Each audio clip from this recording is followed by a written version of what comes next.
A reforma política tem sido uma das reivindicações das manifestações de rua realizadas até o momento. O país vai promover um plebiscito na Semana da Pátria, que se comemora no dia 7 de setembro, as urnas espalhadas por todo o território nacional e na internet. A consulta, denominada como plebiscito popular por uma constituinte exclusiva para a reforma política, é da iniciativa da Plenária Nacional dos Movimentos Populares. O plebiscito envolve apenas uma questão: você é a favor de uma constituinte exclusiva e soberana sobre o sistema político? Para debater o assunto, convidamos os deputados Assis Carvalho, do PT do Piauí, e Edilma Araújo, do PMDB de São Paulo. Eu sou Tarcísio Holanda e este é o programa Brasil em Debate.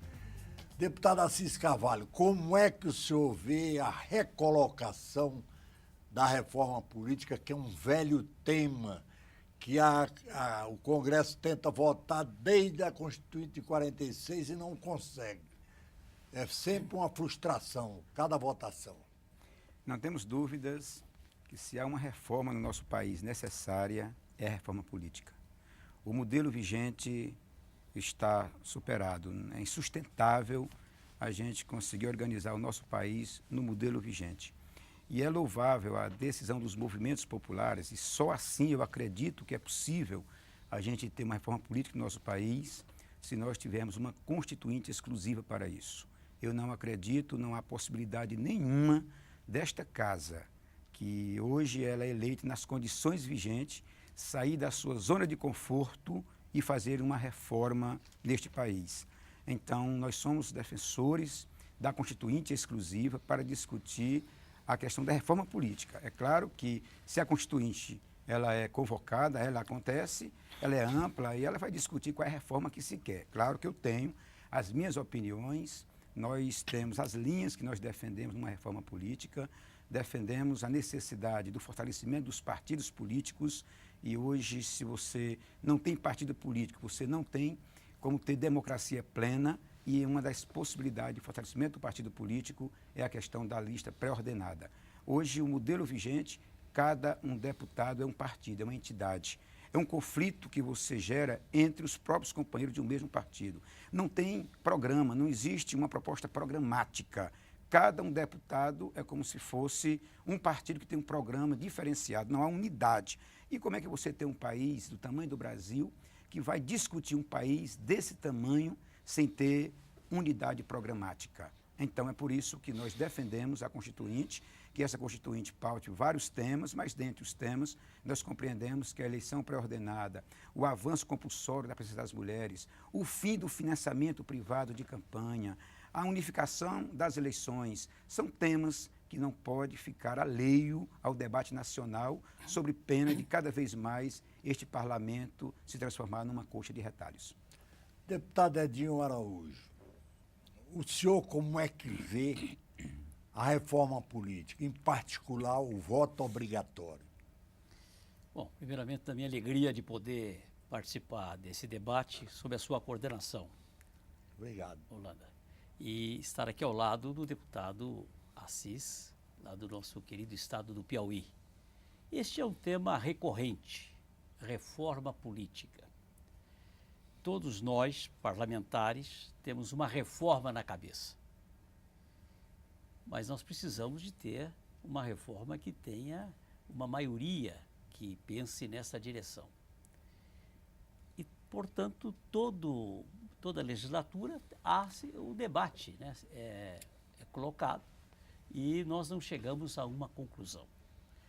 Eu tive a oportunidade de ser autor do projeto que foi aprovado aqui na Câmara e no Senado e sancionado pela Presidente da República, que regra a migração de parlamentares. A mudança de partido. A mudança de partido, levando tempo de televisão e fundo partidário. Eu considero uma questão pontual da reforma política, mas um avanço para que nós possamos acabar com esse troca-troca de partido e este verdadeiro balcão de negócio.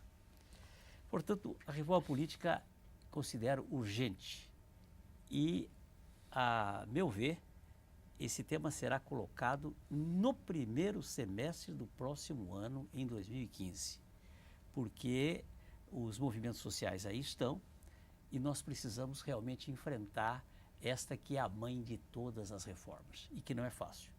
E aí eu sou plenamente favorável a uma tese defendida pelo vice-presidente da República, Michel Temer, que fala de um plebiscito onde nós possamos colocar os temas centrais e a sociedade brasileira comparecerá para poder identificar e o Congresso Nacional formatará esse novo diploma legal para que nós possamos viver um novo tempo. Especificamente com relação à pergunta que você me faz sobre o voto obrigatório. É da tradição brasileira o voto obrigatório que vem desde o Código Eleitoral de 1932.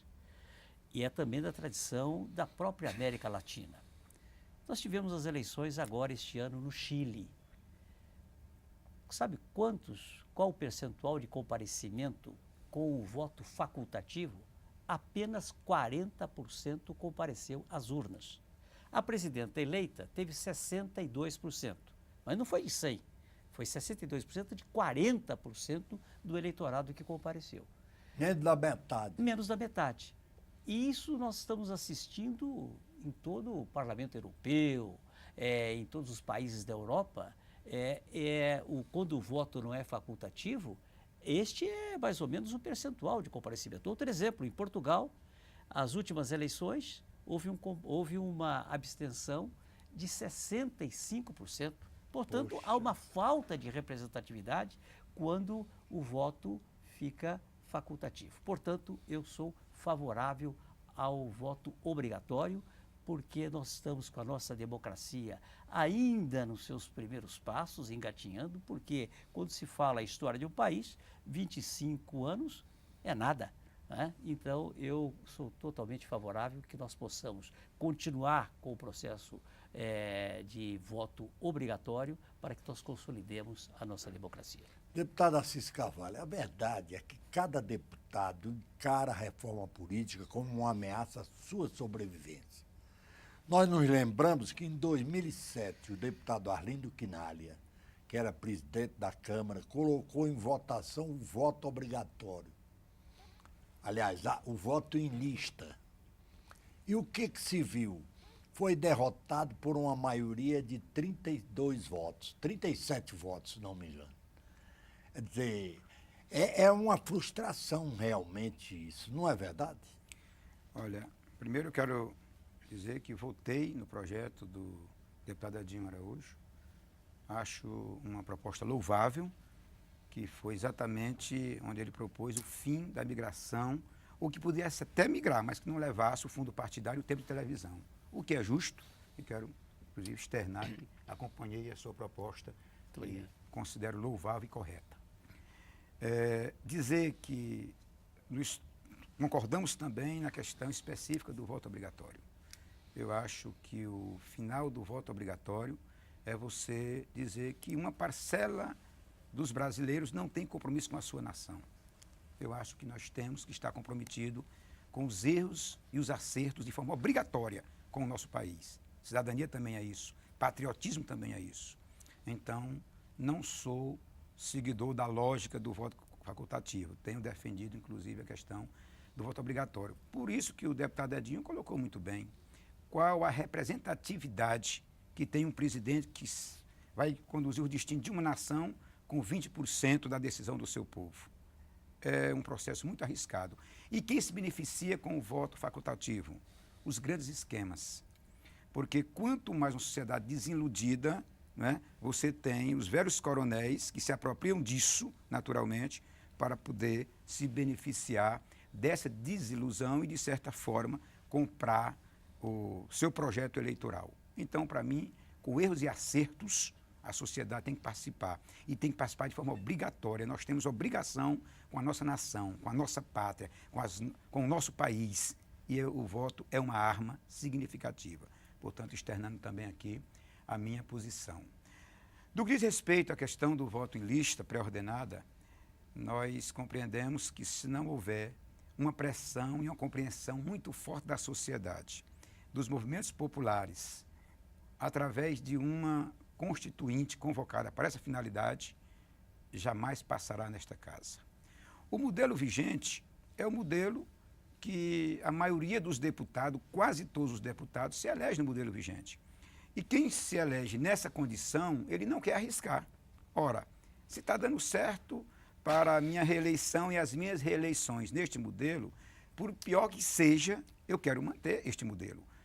No meu caso específico, eu sou um defensor da reforma pré-ordenada, arriscando o modelo vigente, porque a forma que me elejo é exatamente confrontando com o poder econômico. Eu sou eleito dialogando com os movimentos populares, com os movimentos sindicais, com os quilombolas. Então, como eu confronto com o poder econômico, naturalmente, quem defende isso, para que tenha mais presença popular, precisa naturalmente mudar o modelo vigente. Agora, o modelo, ora, vigente, não beneficia quem vai entrar na política, quem não tem poder econômico, e quem tem poder econômico não quer mexer neste modelo. Por isso que eu acredito que isso é possível, a reforma com uma constituinte exclusiva. Vamos fazer um rápido intervalo e voltamos já.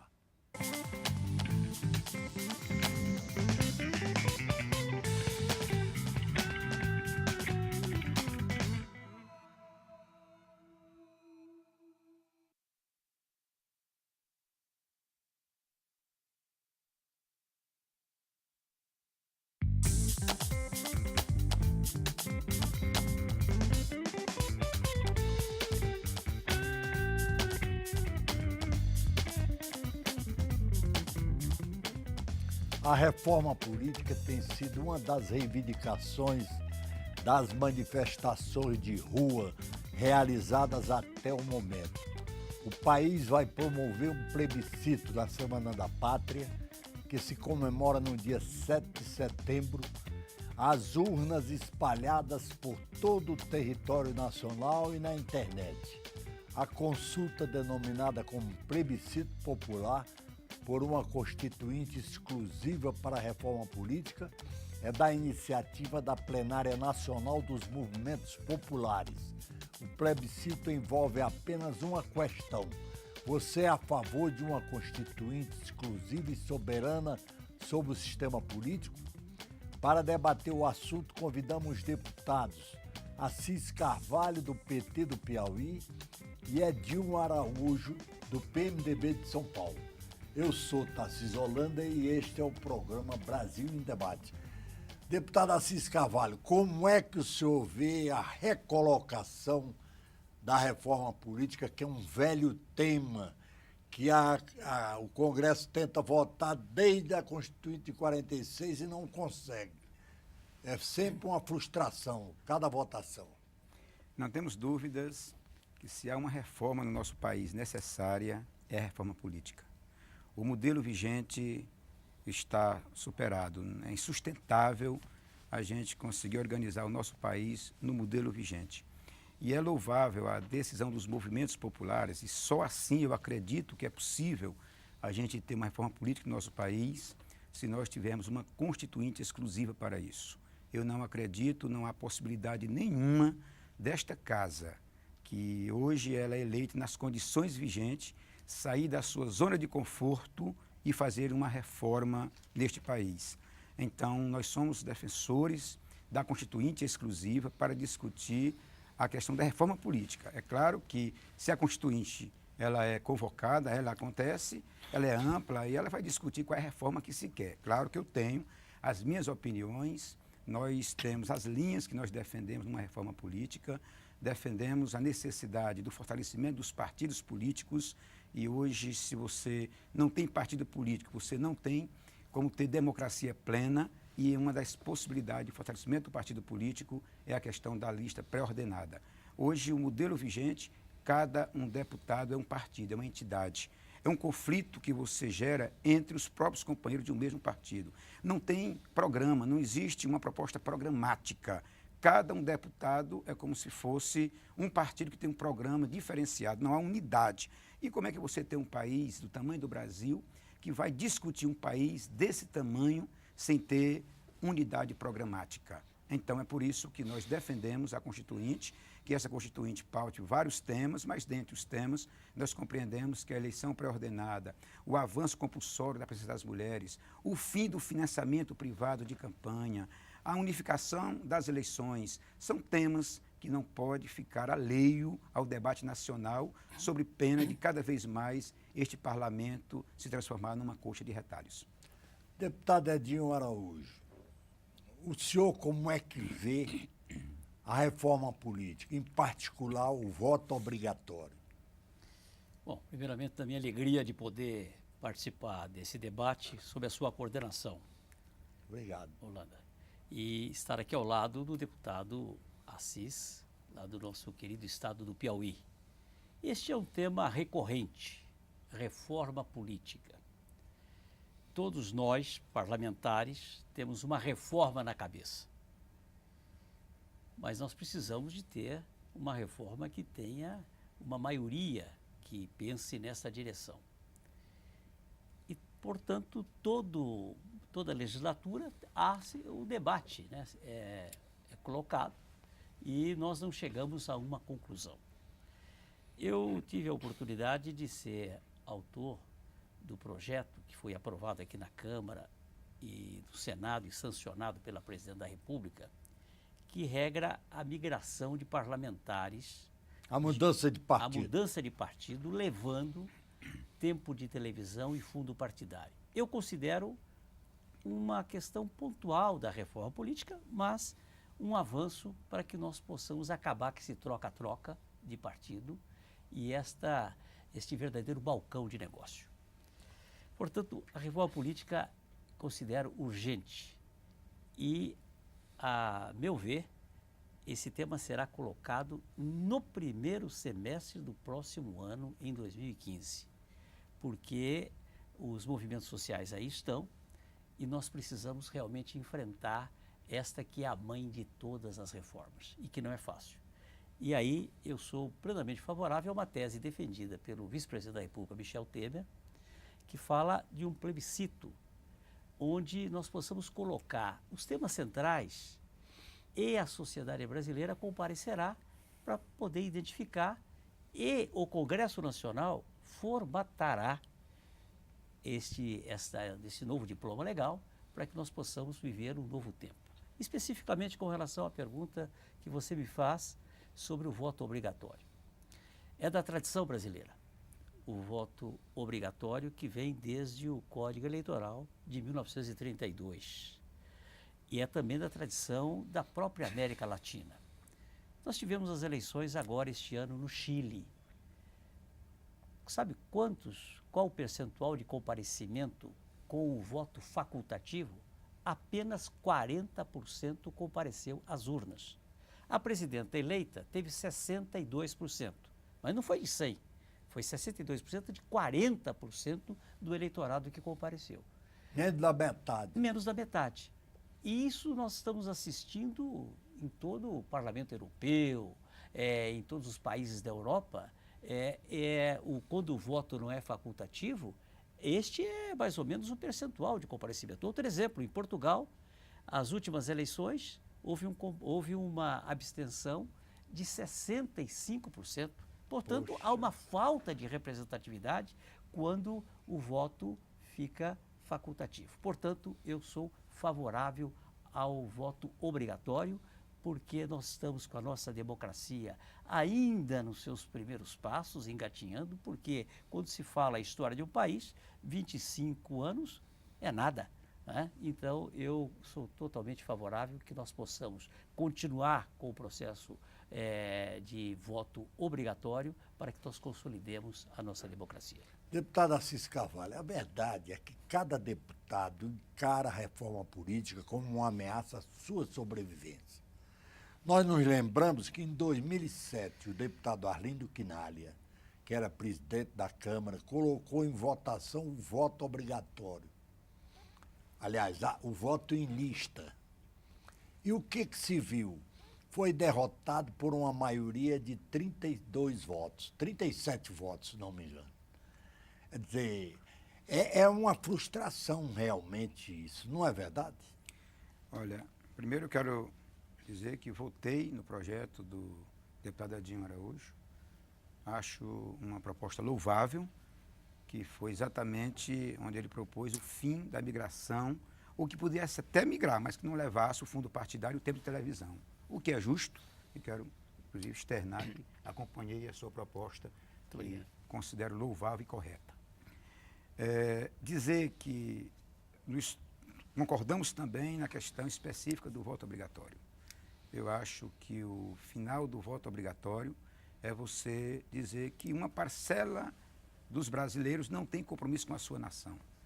Eu acho que nós temos que estar comprometidos com os erros e os acertos de forma obrigatória com o nosso país. Cidadania também é isso, patriotismo também é isso. Então, não sou seguidor da lógica do voto facultativo. Tenho defendido, inclusive, a questão do voto obrigatório. Por isso que o deputado Edinho colocou muito bem qual a representatividade que tem um presidente que vai conduzir o destino de uma nação com 20% da decisão do seu povo. É um processo muito arriscado. E quem se beneficia com o voto facultativo? Os grandes esquemas.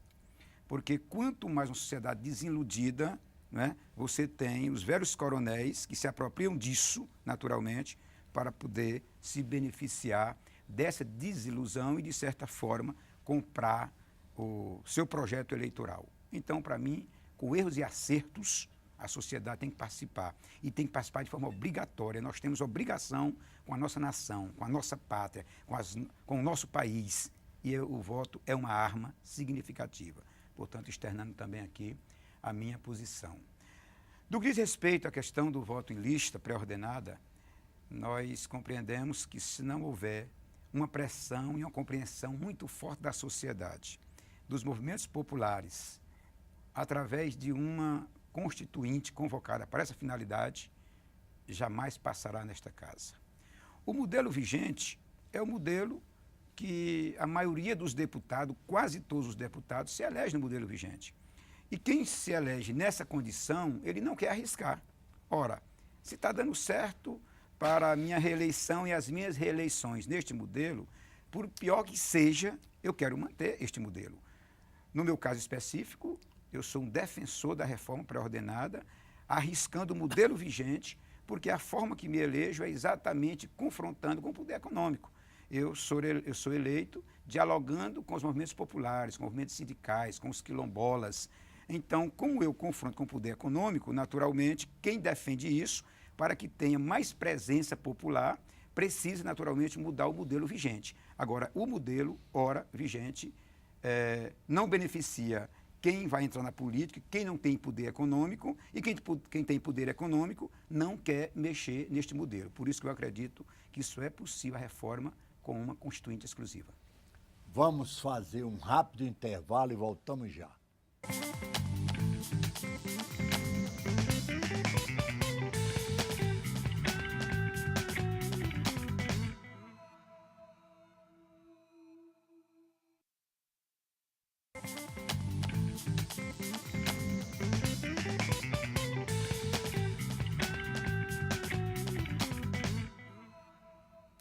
O Brasil em Debate está de volta com os deputados Assis Carvalho, do PT do Piauí, e Edinho Araújo, do PMDB de São Paulo. Nosso tema é a reforma política. Deputado Edinho Araújo, a reforma política tem vários componentes, vários detalhes importantes. Qual que o senhor destacaria como o mais importante? Bom, é preciso fazer um diagnóstico de qual é o interesse hoje da juventude e de quadros da sociedade, como empresários, profissionais liberais. O desinteresse é quase que absoluto. Você não vê caras novas, você não vê gente nova se dispondo a entrar na vida pública. Portanto, é preciso que nós tenhamos um novo diploma legal, uma nova configuração, para que essas pessoas possam vir oxigenar o mundo político brasileiro. Considero que a questão do financiamento público, tão mal entendido, Holanda, e o deputado Assis poderá dar a sua contribuição, hoje nós percebemos que a população raciocina da seguinte forma: financiamento público, eu vou pagar com o meu dinheiro, com o meu imposto, a campanha dos candidatos, né? Este é o raciocínio. Só para dar um número, hoje nós já temos a campanha política financiada com dinheiro público. O horário gratuito entre aspas, do tempo de televisão e de rádio. Nós sabemos que há uma desoneração, há uma questão de que o governo não cobra aquele horário que é da rádio e da televisão para os programas políticos, tá certo? Isso tem custo e é dinheiro público que normalmente nós não percebemos, que esta campanha, a campanha política, já tem o dinheiro público. O fundo partidário, o que é o fundo partidário? É o dinheiro do orçamento. Agora, nós vemos aí campanhas milionárias, campanhas que custam milhões de reais por esse Brasil afora. Nós precisamos compreender que muitas vezes o dinheiro que é doado por uma empresa pública, nenhuma empresa faz doação pelos lindos olhos de alguém ou pela democracia brasileira. O que há é um jogo de interesses aí. Faz doação e quer uma contraprestação. E você recebe lá na frente. E aí, o que é que ocorre? É o custo da obra que foi encarecido. Então, eu considero, Holanda, é um tema discutível. Mas eu acho que é possível financiar as campanhas através dos partidos políticos. E aí, haveria uma distribuição equânime para os candidatos. E aquele candidato que estivesse gastando um pouco mais, ou gastando além do que o partido determinou, ele não poderia, portanto, nesse sistema, colocar o seu próprio dinheiro, porque um candidato rico, ele colocando dinheiro na campanha, ele estaria sendo beneficiado, haveria uma desigualdade. Eu considero que campanha política, você se coloca como candidato, apresenta o seu currículo, o seu programa de trabalho, o partido político te dará um tempo de televisão igual aos demais candidatos, mas é claro que nós sabemos todos que o tamanho dos partidos é medido pela Câmara Federal. E por isso aí entra a questão de coligações, que eu considero que isto tem que ter a cláusula de barreira. O partido tem que ter o seu tamanho exato e se mede o tamanho pelo voto dado aos deputados federais de todo o Brasil que representam o povo brasileiro. Então, eu considero que nós temos que fazer uma grande mudança. Eu sou totalmente favorável ao financiamento público de campanha, contra o financiamento de empresas privadas, porque aí é que está o grande ralo, aí é que está o grande fator de corrupção, porque se estabelece um vínculo promíscuo entre o candidato e o mundo econômico. Mas só é possível fazer uma reforma verdadeira, substantiva, numa Constituinte, porque se aprova matéria importante, por maioria simples. Agora, no Congresso funcionando normalmente, quase tudo é emenda constitucional. Aí são 3/5 de deputado para poder aprovar. O senhor não acha? Bom, aí é a questão de você fazer um plebiscito onde a população já teria a própria participação na formatação deste projeto.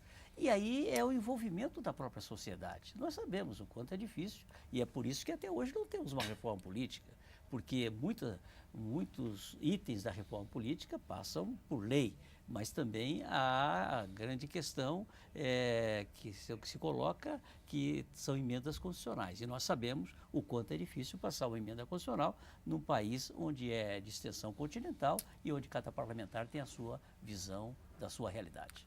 Deputado Assis Carvalho, o senhor tem alguma ideia de como viabilizar essa reforma sem constituinte? Não vejo nenhuma possibilidade. Posso lhe dizer que, quando fui eleito deputado federal, aqui, nesse meu primeiro mandato, vim com essa doce ilusão que nós poderíamos fazer uma reforma política. Depois percebi que a possibilidade aqui é nenhuma. né? Aqui você faz uma questãozinha pontual, como bem colocou o deputado Edinho Araújo, dá a sua parcela de contribuição, mas até para resolver um pequeno problema, como é a situação da migração de deputado para partido, levando tempo de televisão, ele sabe a dificuldade, o tempo que a gente leva para aprovar um projeto de lei como esse. Então, eu só acredito na possibilidade de uma reforma neste país, diante de uma constituinte exclusiva, onde os seus membros não poderão estar disputando o mandato parlamentar. Terminou o seu papel, terminou o seu mandato. Ponto. A presidente Dilma já chegou a propor a Constituinte. O Partido dos Trabalhadores já tirou uma... E se frustrou. O Partido dos Trabalhadores tomou uma posição formal, está estimulando todo o nosso partido a fazer o debate, participar do plebiscito e fazer um esforço, porque nem a presidenta sozinha, nem um partido sozinho, se não tiver a compreensão da sociedade, nós não teremos a reforma política. E a falta da reforma política é muito cara para o povo brasileiro. O deputado Edinho colocou com muita propriedade. Nós precisamos resolver a questão do fim do financiamento privado de campanha. O financiamento privado de campanha é um escândalo. Ninguém financia um parlamentar, ninguém financia um governador, um prefeito que não esteja exatamente olhando na sua contrapartida. É um instrumento que estimula a corrupção. Que estimula a corrupção. Então, é preciso a gente compreender. E, lamentavelmente, se a gente não resolver essa situação, pelo fim do financiamento privado, os esquemas continuarão sendo alimentados e aí começa aquele debate pequeno aqui e acolá e a gente não mexe na raiz da questão. Agora, para que a gente possa lutar pelo fim do financiamento privado de campanha, é preciso compreender que a sociedade, ela custeia as instituições. Toda instituição, ela, seja o Congresso Nacional, seja o Judiciário, toda a sua estrutura, ela é financiada pela sociedade. O que é que tem? É que não dá também para ter o financiamento público de campanha se não tivermos o redesenho do modelo da escolha parlamentar. Esse modelo de eleição proporcional é outra grande loucura. É diferente. Você tem hoje, eu não sei em São Paulo, mas no Piauí nós devemos ter em torno aí de mais de 200 parlamentares se apresentando. São Paulo são 70 vagas, não sei se o deputado Edinho sabe lá, mas talvez... Mais de 1.000. Mais de 1.000. É como se fosse mais de 1.000 projetos. É diferente se a sociedade pudesse fixar a 33 projetos. São os 33 partidos, cada partido vai à TV e diz para a sociedade o que é que ela quer para o país. A sociedade vai escolher o partido ou os partidos, dentro da sua proporcionalidade, que convenceu, né? Que convenceu a sociedade. E dentro dos partidos, quem quiser participar, ele vai organizar partido, ele vai para a base, ele vai sair da sua zona de conforto e ele vai disputar dentro do partido a lista pré-ordenada. Ora, se lá em São Paulo o partido PMDB, na hora da votação, diz que pela sua quantidade de voto tem direito a 5 parlamentares, os 5 primeiros pré-ordenados serão os 5 escolhidos pelo partido no debate interno. Se o PT diz que são 15, serão 15 ou assim por diante. Agora, aí tem alguém que diz, mas assim eu não posso participar. Muito pelo contrário. Uma pessoa simples, uma pessoa do povo, ele tem muito mais condição de participar de uma eleição dentro do seu partido do que do debate maluco de todo mundo com esse financiamento desorganizado, desordenado, gente comprando gente. Isso é uma promiscuidade. Isso que está acontecendo no modelo vigente é insustentável. Então, nós precisamos aqui compreender. A reforma só será possível acontecer com a Constituinte exclusiva e temas como esses, que é o fim do financiamento privado e a lista pré-ordenada para fortalecer os partidos, serão temas caros, importantes, para que a gente possa fortalecer a nossa democracia. O nosso tempo está praticamente esgotado. Deputado Edinho Araújo, como é que o senhor vê a proposta alternativa de reforma pontual? Bom, aprovar por pontos. Esta seria uma alternativa. A outra questão, Tarcísio, seria você votar uma reforma política que não vigorasse imediatamente para a próxima eleição, mas votasse um texto, aí acabaria essa questão do deputado está votando contra si. Eu tenho a impressão que uma reforma política que vigore para uma próxima eleição, não imediatamente, mas levando algum tempo para que ela possa vigorar, eu acho que talvez fosse uma saída para que nós pudéssemos ter uma reforma política. A outra questão que eu considero fundamental é o voto distrital. O voto distrital é importante para que nós possamos ter uma maior fiscalização do agente político. Agora, a maioria dos deputados torce o... Tá certo? Eu sei que Sou isso contra. não é, mas o não eleitor, quer saber hoje uma disso. campanha, eu não sei no Piauí, onde o deputado Assis conhece de sobejo, eu conheço São Paulo, não tem sentido um candidato rodar o estado inteiro, isso encarece qualquer campanha. E dentro dessa linha que eu entendo, que é possível o partido ser o detentor dos recursos, distribuindo de forma equânime com relação à sua representação, nós poderemos ter uma reforma que mude essa realidade, atraindo a juventude e aqueles que estão à margem desse processo político. Portanto, o voto distrital, para mim, é fundamental. Olha, eu queria aqui agradecer a o voto presença distrital. dos deputados Assis Carvalho, do PT do Piauí, e Edinho Araújo, do PMDB de São Paulo. Brasil em Debate termina aqui. Nós debatemos como viabilizar a reforma política. Eu sou Tarcísio Holanda e espero você em um próximo programa.